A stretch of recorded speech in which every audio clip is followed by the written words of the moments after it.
RD coaching classes में आपका स्वागत है। आज हम बात करते हैं कुछ महत्वपूर्ण एमसीक्यू की, जो आपकी आगामी त्रैमासिक एग्जाम के लिए बहुत ही ज़्यादा इम्पोर्टेंट है। सबसे पहला क्वेश्चन है, सही विकल्प चुनकर लिखिए। पहला क्वेश्चन इसमें से आपका सबसे पहले क्या है कि निम्नलिखित में से कौन सा भौतिक परिवर्तन नहीं है। तो हमें यह बताना है कि भौतिक परिवर्तन नहीं है।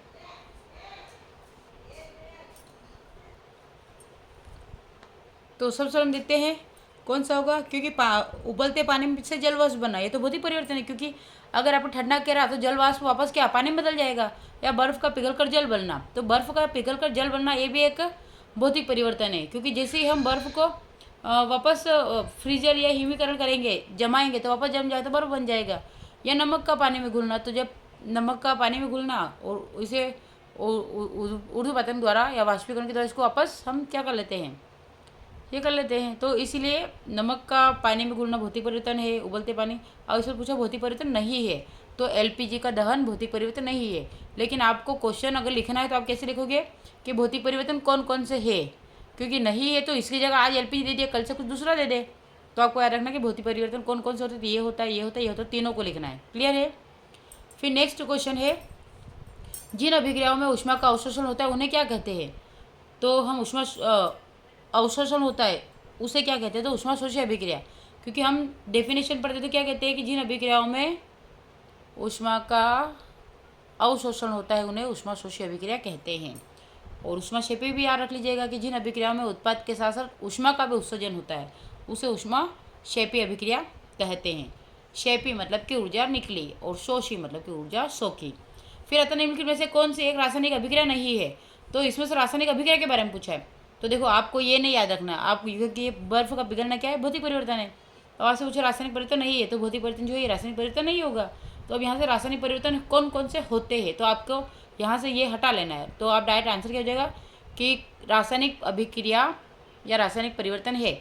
तो लोह पदार्थों में जंग लगना रासायनिक परिवर्तन, भोजन का पकना रासायनिक परिवर्तन, और कागज़ का जलना भी रासायनिक परिवर्तन। अगर यहाँ पे पूछ रहे कि कागज़ का फटना है या कटना, तो कागज़ का फटना या कटना जो होता है वो भौतिक परिवर्तन होता है।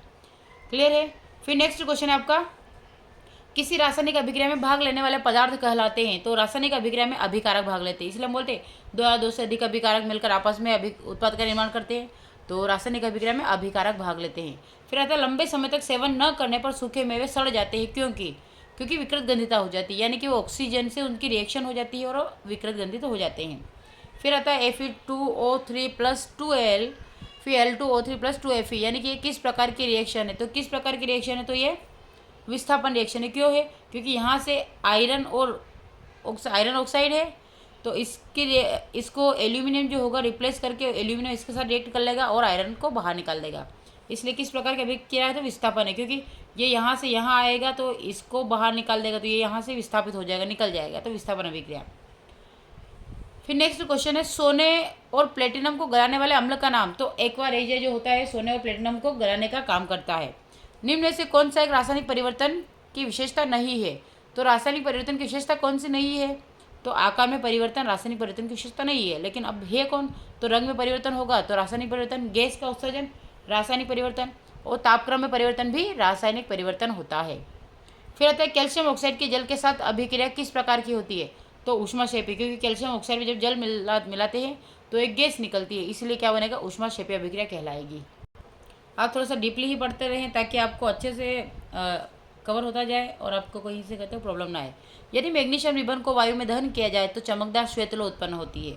यह श्वेत चूर्ण में परिवर्तित हो जाता है। यह चूर्ण रासायनिक रूप से क्या है, तो मैग्नीशियम ऑक्साइड है, क्योंकि हम क्या बनाते हैं, जब हमारा बनता है तो क्या बनता है, 2MgO बनता है, यानी कि मैग्नीशियम ऑक्साइड बनता है। तो यदि मैग्नीशियम रिबन को वायु में दहन किया जाता है तो एक श्वेत लोह उत्पन्न होती है, और श्वेत लोह से जो होती है वो चूर्ण में परिवर्तित हो जाती है, और वह चूर्ण का नाम क्या होता है, तो मैग्नीशियम ऑक्साइड होता है। अब किसी रासायनिक समीकरण में अभिकारकों को हमेशा समीकरण की किस ओर लिखा जाता है।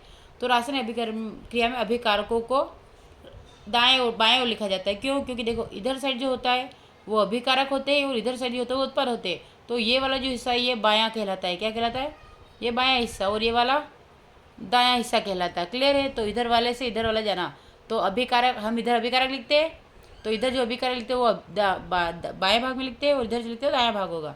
तो इसलिए अभिकारक को हमेशा किस ओर लिखा जाता है, तो बाएं भाग की ओर, इधर की ओर लिखा जाता है। क्लियर है। फिर तो लोहे की वस्तुओं को जंग से बचाने के लिए उस पर पेंट करते इस अभिक्रिया को क्या कहते हैं? तो इस अभिक्रिया को संक्षारण कहते हैं। क्या कहते हैं?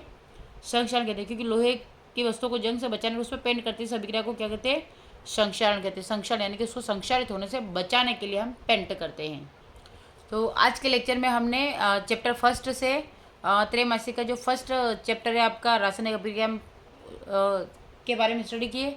नेक्स्ट लेक्चर में हम जीव प्रक्रम के बारे में करेंगे और इन लेक्चरों के माध्यम से हम त्रैमासिक एग्जाम की तैयारी करते रहेंगे। उसके बाद हम IMP क्वेश्चंस वगैरह करेंगे।